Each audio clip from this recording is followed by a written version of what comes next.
How Mozambique got its name, a controversial legacy.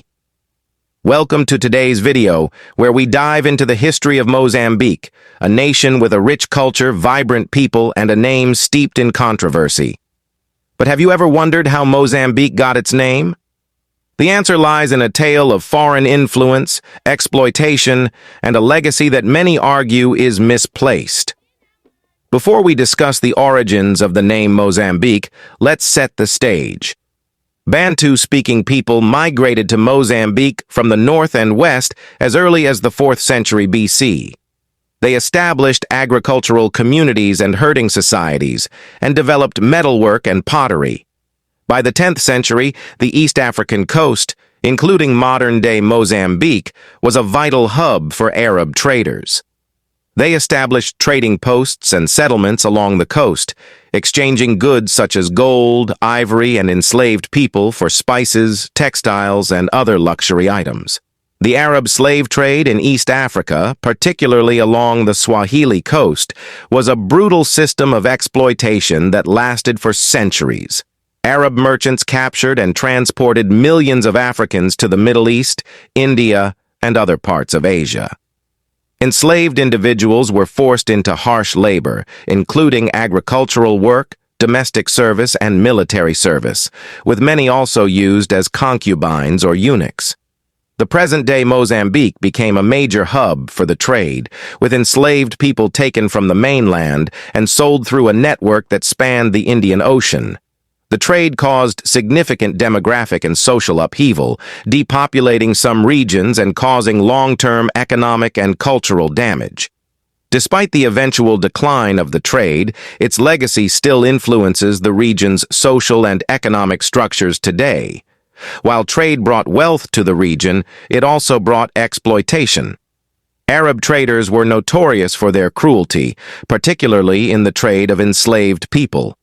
Entire villages were raided, and countless men, women, and children were taken from their homes, enduring unimaginable suffering. This exploitation became a dark shadow over Mozambique's coastal regions. One of these key trading posts was a small island off the northern coast, known today as the Island of Mozambique. The island became a significant Arab settlement and was named after a local ruler, Sheikh Musa bin Bikwe, or Musa bin Mbiki, as some sources suggest. Over time, the Portuguese, who arrived in the late 15th century, adapted this name to Mozambique. The Portuguese were drawn to the region for its strategic location and resources. In 1498, Vasco da Gama landed on the island of Mozambique, and within decades, the Portuguese had established colonial rule. They used the name Mozambique to refer not only to the island but eventually to the entire mainland territory they controlled. But here's the issue. The name Mozambique is not African. It originates from an Arab trader and ruler who played a role in the very system that oppressed and exploited the local people. For many, this name is a painful reminder of a history dominated by foreign influence and cruelty, first under Arab traders and later under Portuguese colonizers. Today, Mozambique is a country of resilience, home to over 34 million people and rich in culture, languages, and traditions. But the question remains, should a nation that fought so hard for its independence bear a name rooted in its exploitation? Many argue that a name reflecting the country's indigenous heritage would better honor its history and people.